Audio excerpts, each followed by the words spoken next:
Hello, everyone. Welcome to our Yulio live session. I am Regiane Laveli, Sales Director for Yulio. At Yulio, we specialize in helping architects bring their designs to life through immersive virtual reality presentations. Our mission is to bridge the gap between the designer's vision and the client's understanding. Joining me today is Victor Herrera. Victor is a multidisciplinary designer with an unrelenting passion for the creative process and a broad depth of experience spanning healthcare, cultural, residential, and commercial architecture. Currently at Gensler, Victor is part of the design technology group in Los Angeles, where he breeds creativity with innovation, developing tools and workflows that elevate design quality across teams and regions. Hi, Victor. It's a pleasure to have you here with me today. How are you? Great, glad to be here. Good. So let's talk about virtual reality and architecture, right? My first question to you today is how did you first come across VR for architecture in your experience? For architecture, I think like for most, it was the Google Cardboard when it first came out. It was really cool to see and experience, and honestly, it harkened back to when I was a little boy. And I'm sure many of you remember those red Viewmasters as a kid where you can see cartoons in 3D. And I was like, wow, this is perfect, and I immediately started to experiment with stereoscopic renderings and trying to get it on the Google Cardboard. And this was, I think, back in 2014, 2015 when I first discovered that. Wow, that's great. And what motivated you to try VR instead of traditional presentations for work? Well, one of the things that I noticed immediately was the visceral reaction to the scale. Once you were immersed in the space, you can really have better judgment of how big things were, what they really look like. And every time I would take that headset and hand it to somebody else, they had that same reaction. And it wasn't always a positive reaction in the sense where it was like, wow, this is amazing. The design is great. It was always two reactions. The first Mhm. reaction was always like, wow, this is cool. The second reaction was, yeah, we need to change that. I think we should probably take this beam a little longer or maybe bring the material down. And so right away, you were able to make decisions when you were able to experience that in first person and stereoscopic 3D. I see. And what did you expect from VR, when you first came across VR, before what would you expecting before actually using it? I expected to for it to be immersive, and I think still there are high expectations on what VR can produce, Hmm. and then immediately realizing that there are still limitations with VR and trying to find the right solution for these expectations. The expectations were like, oh, I'll be able to move around the space, I'll be able to fly, I'll be able to see everything in super high res 4K resolution and just experience it like no other way. But over time, things have been getting better. Um, Hmm. and the expectations, then you sort of hit reality. You're like, okay, we can't do that. We can't do this. And then it's become more about how do we find the right solution for the right project or for the right team. I see. And well, how was the learning curve, Victor? You mean when I say the learning curve, not only for the team, but also for the clients and stakeholders? For the team, initially, not too difficult. I think there's applications out there right now that make it very plug and play. There's applications where you can just go in, drop your views, and be able to use it right away. So that part has been, for the most part, quite simple. Um, and for the client, it's more about form factor, comfort, being able to feel like they won't be dizzy when they put the headset on. It's Hmm. more of a form factor issue, I think, when it is with the clients. But a quick story, I think we shared one of our designs AR, or I guess it's where it's a stereoscopic 3D view that you can view on your phone, similar to Street Hmm. View. And we sent the images to our clients in the beginning of the meeting, and that was a mistake because Mm, during the whole meeting, our client was just swiveling in his chair, just looking at the space, and he was so excited, he was just playing around with it. So it's been mhm. positive, but I think it's kind of a mixed bag of reactions. I see. And what is the setup or workflow that you use today, Victor, in terms of software, hardware workflow from 3D models to VR? We've really been trying to really hard on how to or figure out what would work best, and there is no one answer for a setup. We've been trying to use the MetaQuest headset. We've been trying to use the Vario headsets, the Apple Vision Pro as well, and each one has its limitations, pros and cons. What it comes Hmm. down to is who the client is, what we expect, how we want to represent our designs, how we can collaborate with the clients on the design process. So if it's in-house, we tend to use something like Enscape with a MetaQuest headset, and that seems to be the fastest way to get scale checks within the team internally. When we Hmm. have client presentations, we'll use Yulio or we'll use other walkthrough softwares, but that has a longer lead time. A lot of the times, if we want a high-res model, we'll have to bake lighting into the model, use something like Unreal to prepare it, and then I'll maybe do pixel streaming with a headset. And we've been lucky enough to have our own in-house team to set up some of those applications for us to share with the clients. But Hmm. those are very bespoke presentations. Sometimes we're able to get away with just a stereoscopic 3D view to share with the client. Something like Yulio would be perfect. Other Hmm. times, some of our clients that are more tech-based or they're very savvy with technology will have to really dig in and work in VR and AR and use iPads to be able to visualize the project and be able to see things in person at the site. It's a different kind of experience. But the immersiveness, I think, that we prefer is to have a VR headset. I see. And why is Yulio your choice for VR presentations, Victor? Yulio is a great compromise between having that super high-end bespoke presentation tool and something that's more readily accessible. It's that in between that I think right now works amazingly for us.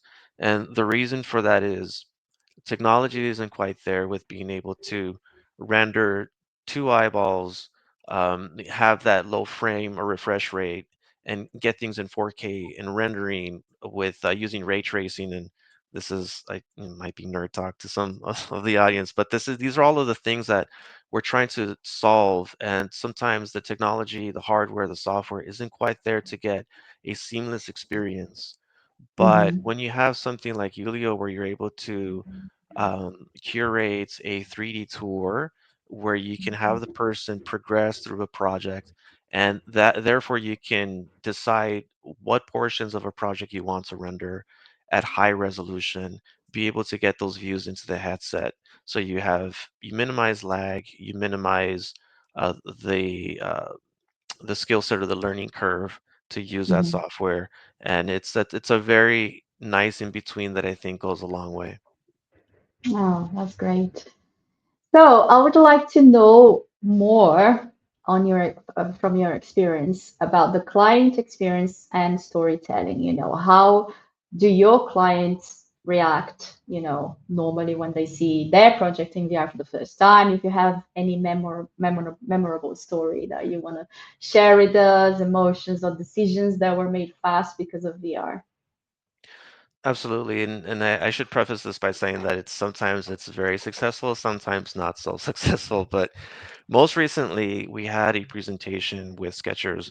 We've been working with them on a new retail prototype for one of their stores, and Hmm. very excited to partner with them. We had some very cool concepts that we wanted to share, and we had a final executive meeting with the executives there. The whole team was there, and at the end of the presentation, after showing them our 2D PDF presentation, we had the VR experience to share.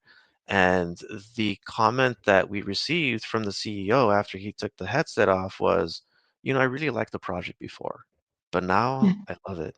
I love it. And that was like, Oh, this is that's like nice. great Yeah, success. This is, yeah, that's as much as you can ask for. I think that once he was inside the store and he was able to see the beautiful displays that we designed, and he can really get a feel for the concept and the vibe of what we were trying to do, he was sold. And that made us feel more confident about what we were proposing.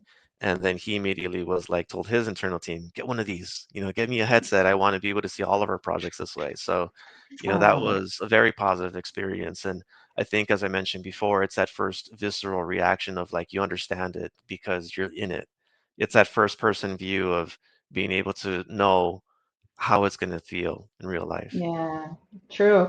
And what do you think, Victor? How this impression or this, how this experience impacts on the decision making during the project? How this impact on the business, in your opinion? It certainly helps a lot. I think the clients immediately know whether something is going to work and not work. So, in the past, we can go through iterations of concepts or designs, and the client can only experience this on the page. And a lot of our clients, obviously they're not architects, they hire architects to do this for them. They don't understand 3D space the way we understand it because we're in it every day. We Hmm. orbit around the model, we understand every nook and cranny. So it's difficult for some of our clients to be able to visualize exactly what we're trying to talk about. So having that piece of technology for them to turn on and use immediately helps them understand. So it has helped that design process to stop iterating or coming up with you know different options or even different views or presentations so that the client understands. I think once they put the VR headset, they understand it. And I have one example of that. We have a project in San Diego, the San Diego airport. And oh no, Hmm. I'm sorry, this is for LAX. So this is more local to us. And Hmm. we were trying to demonstrate to the client that from the watchtower, you would be able to see the tails of the planes that were parking into the gates, and they Hmm. weren't totally convinced, but what we were able to do is take some quick snapshots, put them in Yulio, put the headset on, and then they were able to sit down and really experience from that vantage point. Oh, this is true. You can see the tails of the planes, and signed off on that concept. Like, okay, this works. So it's like those kinds of tools that help us give some reassurance to the clients as well. Brilliant. So, VR then has helped you win projects and clients in a way, right? To win projects, well, we put this, when we put an RFP out, or not an RFP, when we, go in for a project or compete, it's always all in our marketing material.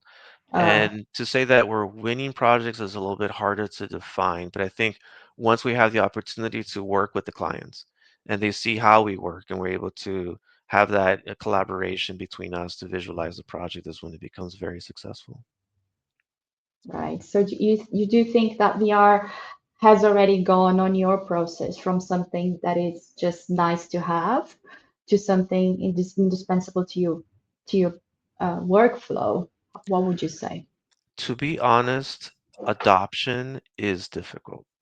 And although we have headsets in our office, I think it's about getting the word out to other teams and for them to understand. I think there's still some resistance with some team members or some, project leaders in wanting to put the headset on their face. Not everyone feels super comfortable with putting a headset on. Some people feel like they get vertical, they get dizzy, like, well, not for me. If you ask me personally, absolutely. Like, I want to integrate this in every part of the design process. You'll see Hmm. me at my desk putting the headset on every now and then just to get scale checks and inviting other team members to do the same. Hey, let's check your project out. Let's make sure that it's coming out the way you want it. Um, but adoption has been challenging. It's getting better now, and it Hmm. depends on, I think, three factors. It depends on adoption by the users and also support from leadership and IT. So I think it's Yeah, those three partners that need to work together. Luckily at Gensler, we have that, and we've been able to have great leadership to support us in trying to investigate what options we have, how can we have a bigger impact using VR technology, because we understand that this is an amazing tool that we need to be using. I see. So if you would say, if you would choose, any measurable result that you are having from this experience with VR yourself, on the process, in terms of shorter approval cycles or increase client satisfaction, any results, what would you think that would be the one that is really valuable for you today?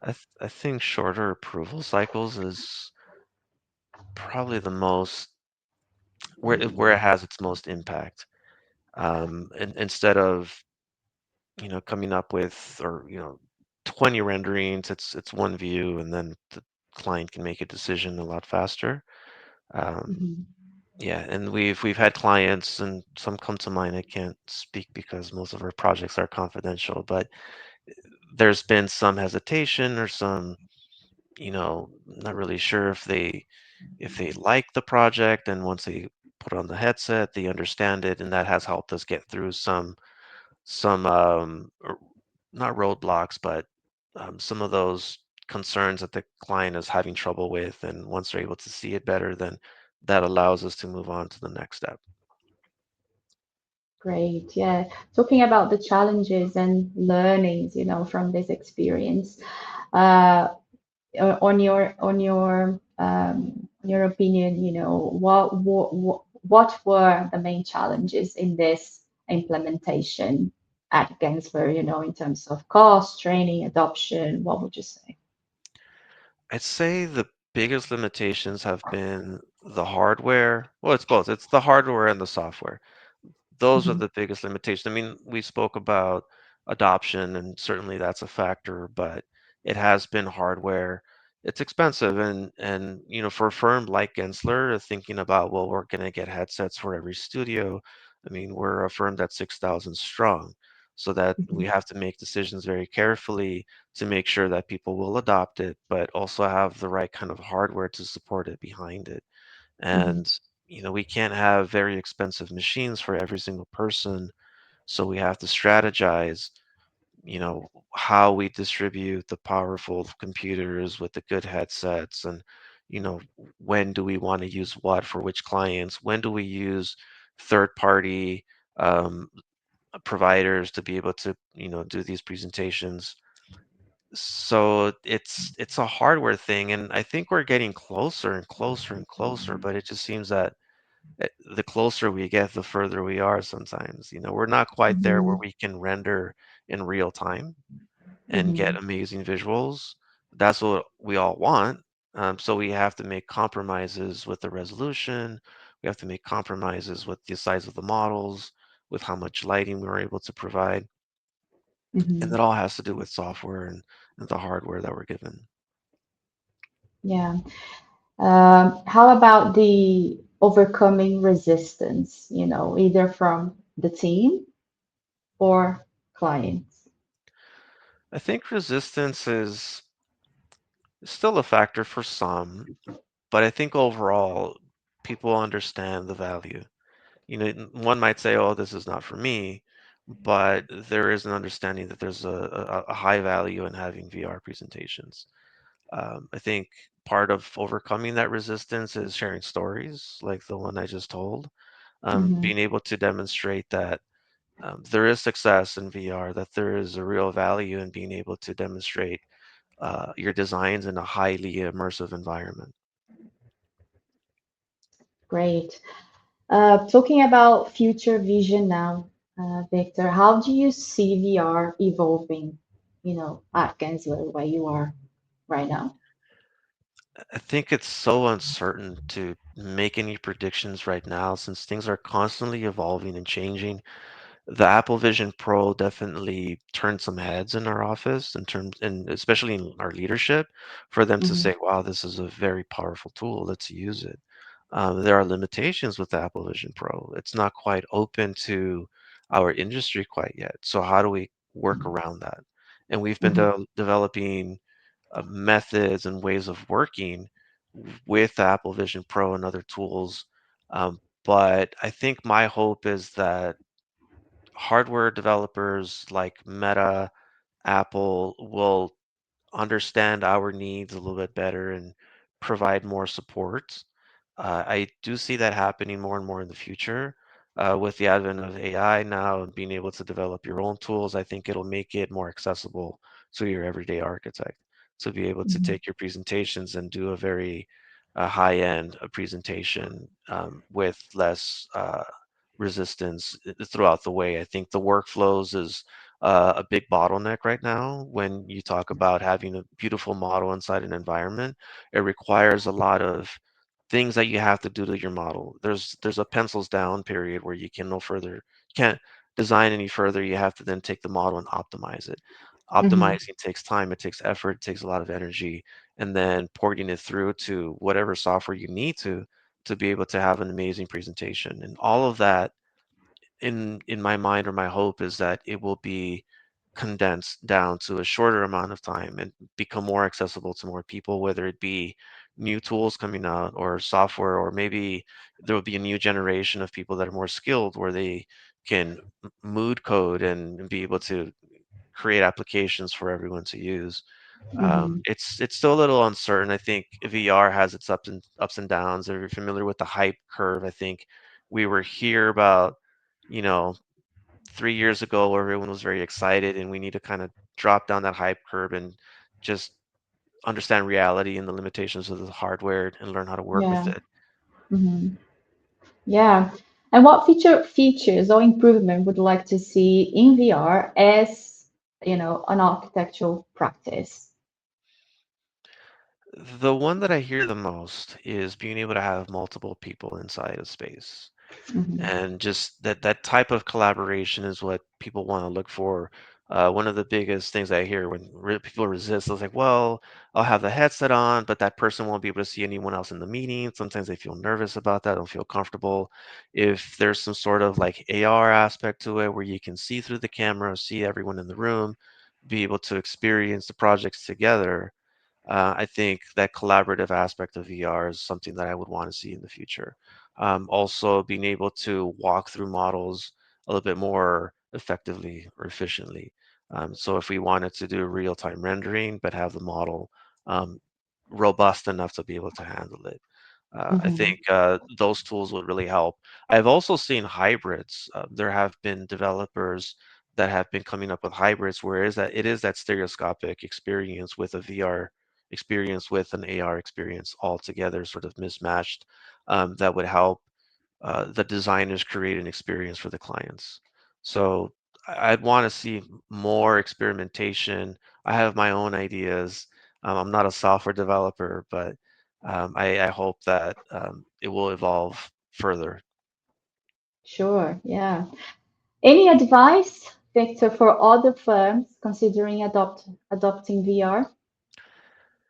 Absolutely. I think that when people first hear of VR, there's like the cool factor. Like, oh, this is really cool. You have to get over that cool factor and really Mhm. think about the end result and then work backwards from there. We want a good presentation for our clients to understand the design, our intent, and make decisions a lot faster. Start there, then work backwards, how VR can really help you. The second piece of advice is, like I said before, is making sure that you have that trinity of stakeholders. You need leadership, you need the end user, and you need IT to support and work Mhm. together. I think without those pillars, you're going to have a very hard time finding success. I see. Great. Yeah, great insights. Right, we are coming to an end. But before we close, I would like you to ask you one last question. If you were able to summarize the value of VR in one sentence, what would it be? I just remember those credit card commercials. They're priceless. I think I the like value of that. VR is priceless. I Yeah. think there's nothing else really like it. It does have so much value. My Skechers example, I think, really illustrates that. it Mhm. really sold a client that was already sold on our designs. And just being able to say that, I think, is value enough in implementing VR into our workflows and presentations. Yeah, that's great. Well, I just have to say thank you very much, Victor, for sharing all this experience and insights with us today. It was a pleasure. If you want to, just close and say anything on that, but I'm really, really, really happy to be able to understand your experience better. Thank you. No, thank you. It was very a lot of fun and very much enjoyed this. Great. For the audience that is with us today, I would like to thank you as well. And if you want to know more about VR for architecture with Julio, please feel free to get in touch with any questions you may have. It will be a pleasure to help you find your way into VR. Thank you very much. Thanks, Victor. Thank you. Thanks. Bye.